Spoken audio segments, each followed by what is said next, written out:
It's been 9 months since Jennifer Haller, the first COVID vaccine tester, got a shot during Moderna's phase 1 clinical trial. Now, both Moderna and Pfizer's vaccine candidates are at the head of the race, each reportedly working in about 95% of those studied. That is way more than expected, and it's wonderful news.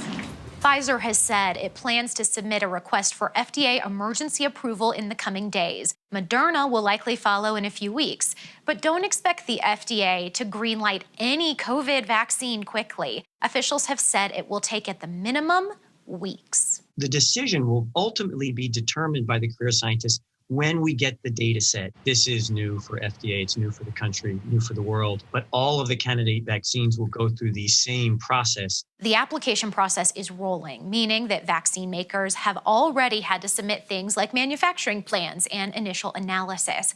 They'll also have to publicly present their findings to an advisory board of medical and science experts. That board provides recommendations to the FDA.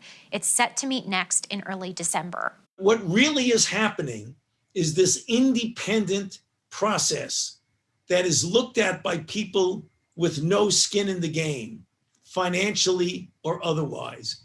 I see the data. I get reported the data to me. The FDA sees the data. Soon it will be published where the entire community will see the data. We're at a point where we're really seeing the promise, where we're seeing that even these new technologies may produce vaccines that are going to help us meet this need, but we're waiting for more data, longer follow-up.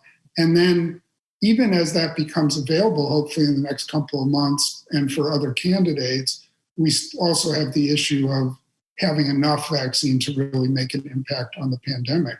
Distribution will definitely pose some challenges. Health officials say if a vaccine is approved, vaccinations could start in December, but supply will be limited at first. Probably the first month or two is really focusing on those high-risk essential workers with a limited supply of maybe 2 vaccines. Drug makers Novavax, AstraZeneca, and Johnson & Johnson are also in the late-stage, large-scale phase 3 clinical trials for their potential COVID vaccines. Not everyone will get the same vaccine if multiples get emergency approvals. Federal health officials say widespread vaccination won't be until April to June of next year.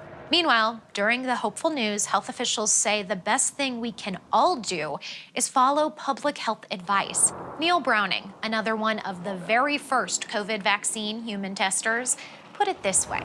I'm taking every precaution that is recommended by every other person. I don't treat this like I'm invulnerable and I'm going to go out and risk it. It's just not worth it.